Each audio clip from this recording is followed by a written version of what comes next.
Hi everyone, welcome to superior English.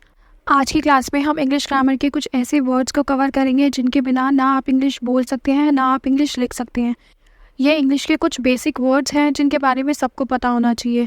इनके बिना English के सेंटेंसेस हमारे इनकम्प्लीट हैं बिकॉज ये बेसिक वर्ड्स हैं, यही हमारा बेस फॉर्म करते हैं।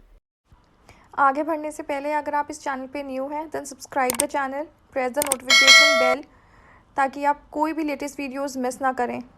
Without any further delay let's start the class. Let's start the class. हमारा फर्स्ट वर्ड है आई। आई का हिंदी में मतलब होता है मैं। जब आपको अपने बारे में बताना है तब आप आई यूज़ करोगे। एग्जाम्पल देखते हैं, मैं उसकी बहन हूँ। I am her sister. Next है यू। यू का हिंदी में मतलब होता है तुम, आप या तू। जैसे हमारी सेम एज के लोग होते हैं तो उनके साथ तो हम तू करके बात कर देते हैं ना, जैसे तू चली जाए या तू चले जा, तो उसके लिए भी हम इंग्लिश में यू लगाते हैं। और हम आप अगर किसी को बोल रहे हैं आप ये काम कर लो या आप चले जाओ तो उसके लिए भी हम यू लगाते हैं, और तुम के लिए भी हम यू लगाते हैं।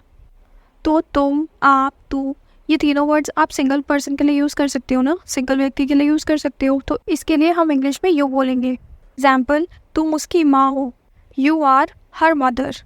इस सेंटेंस में हमने तुम के लिए यू लगाया है। यहाँ पे अगर तुम की जगह आप होता, आप उसकी माँ हो, तब भी हम यू लगाते, you are her mother. Next word is we. We को हम हिंदी में हम कहते हैं। जब आप सिंगल पर्सन की बात कर रहे हो, मतलब एक व्यक्ति की बात कर रहे हो, तब आप आई यूज़ करोगे। जब आप एक से ज़्यादा लोगों की बात करते हो तब हम वी यूज़ करते हैं।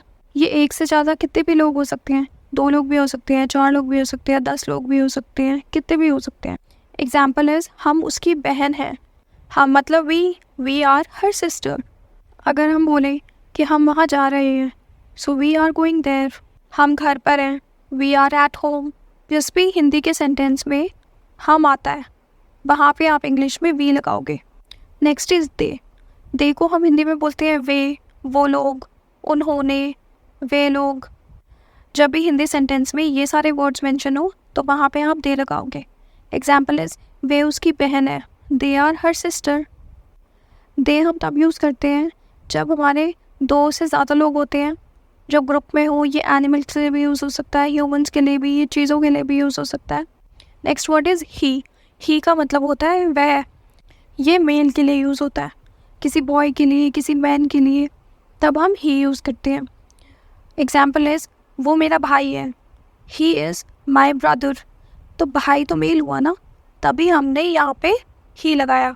अगर यहाँ पे लिखा होता वो मेरी बहन है, सो बहन तो फीमेल होती है ना, तो तब हम यहाँ पे शी यूज़ करते। नेक्स्ट में शी मतलब भी वह ही होता है, बट ये फीमेल के लिए यूज़ होता है, मतलब महिला के लिए यूज़ होता है। कोई भी लड़की है, कोई भी फीमेल है, तो उसके लिए हम शी यूज़ करते हैं। जैसे वो मेरी बहन है, she is my sister. Next word is his. His को हिंदी में उसका या उसकी बोलते हैं। जैसे वो उसका भाई है, दैट इज़ हिज ब्रदर। और हिज भी हमारा ही की तरह मेल के लिए यूज़ होता है। Now let's learn about her. Her हम फीमेल के लिए यूज़ करते हैं।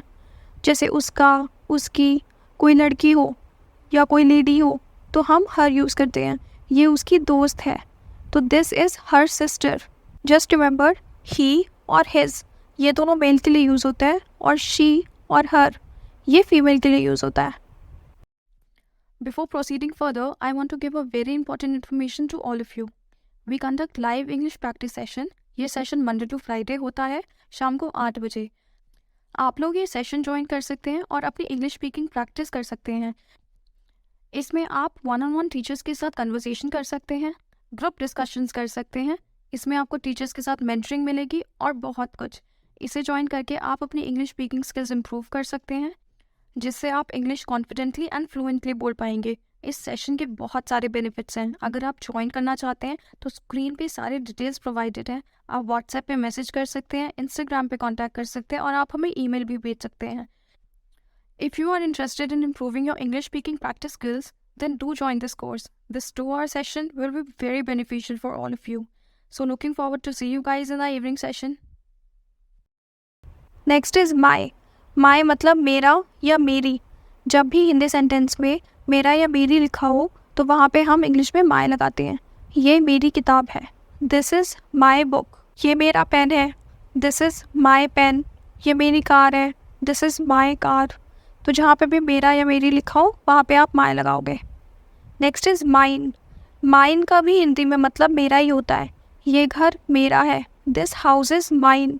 अब इंग्लिश में हम या तो माई बोलते हैं या माइन बोलते हैं, पर हिंदी में इन दोनों का मतलब एक ही है। तो अब ये कैसे पता चलेगा कि कहाँ पे माई लगाना है या कहाँ पे माइन लगाना है? ये हमें सेंटेंस देख के पता चलता है। अगर सेंटेंस में मेरा अकेले आए तो हम माइन लगाते हैं, पर अगर सेंटेंस में मेरे के साथ कुछ जुड़ा हो, जैसे मेरा दोस्त या मेरा भाई या मेरा बहन, तो मेरे के साथ यहाँ पे ये दूसरे वर्ड्स भी जुड़े हुए हैं ना, तो हम यहाँ पे माए लगाते हैं। और एक और चीज़ याद रखना, माए हमेशा सेंटेंस के स्टार्टिंग में आता है, लेकिन माइन हमेशा सेंटेंस के एंड में आता है। अब एग्जाम्पल देखते हैं। First example is my father is a doctor. So यहाँ पे मेरे के साथ फादर जुड़ा है ना, तो इस सेंटेंस में मेरा अकेले तो नहीं आया, उसके साथ फादर जुड़ा हुआ है, तो यहाँ पे हम माए लगाएंगे। और माए हमेशा हमारे सेंटेंस के स्टार्टिंग में लगता है, तो इसलिए माए से हमारा सेंटेंस स्टार्ट हुआ है, my father is a doctor. Second sentence is those crayons are mine. यहाँ पे मेरा सेंटेंस में अकेले आया है, इसके साथ कोई और वर्ड जुड़ा हुआ नहीं आया है, तो यहाँ पे हमने माइन यूज़ किया है। और माइन हमेशा सेंटेंस के एंड में होता है, तो इस सेंटेंस में हमने माइन एंड में लगाया है। सो आई होप माई और माइन का डिफरेंस आप सबको क्लियर हो गया होगा। Next word is our. Our का मतलब होता है हमारा, हमारी या हम लोगों का। एग्जाम्पल इज़ ये हमारा स्कूल है, दिस इज़ आवर स्कूल।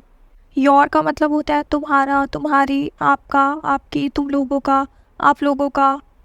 सो जहाँ भी हिंदी सेंटेंस में ये सारे वर्ड्स हो वहाँ पे आप योर लगाओगे। अपना काम सावधानी से करें, do your work carefully. This का मतलब होता है यह मेरी किताब है, this is my book. That का मतलब होता है वह मेरा है, दैट इज़ माइन। देयर का मतलब होता है उन लोगों का, उन लोगों की, उनका या उनकी, ये उनका घर है, इट्स देयर हाउस। दीज का मतलब होता है ये तुम्हारे कलम हैं, these are your pens. Those का मतलब होता है वह या वो, वह सभी computer, those all computers. Its का मतलब होता है इसके, इसका, इसकी, इसका रंग लाल है, इट्स कलर इज़ रेड। मी का मतलब होता है मुझे या मेरे। जहाँ भी हिंदी सेंटेंस में मुझे या मेरे आएगा वहाँ पे हम लोग मी यूज़ करेंगे। फॉर एग्ज़ाम्पल, मुझे बाहर जाने दो, लेट मी गो आउट। मेरे पास आओ, कम टू मी। अस का मतलब होता है हमारे, हमें या हमारी। जहाँ भी हिंदी सेंटेंस में ये सारे वर्ड्स आएंगे वहाँ पे हम अस यूज़ करेंगे। फॉर एग्ज़ाम्पल, हमारे साथ आओ, कम विद अस। आओ और हमारी मदद करो, कम एंड हेल्प अस। क्या आप हमें जानते हैं? Do you know us? Now I have a very small exercise for you to check your knowledge.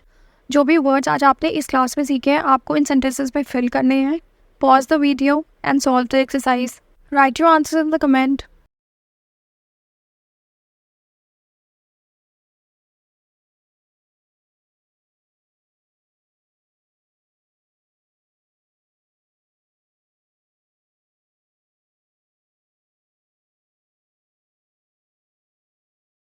This is the answer sheet, you can check your answers. I hope ये video आप सबके लिए helpful रही होगी। Thank you very much for being with me on this lesson.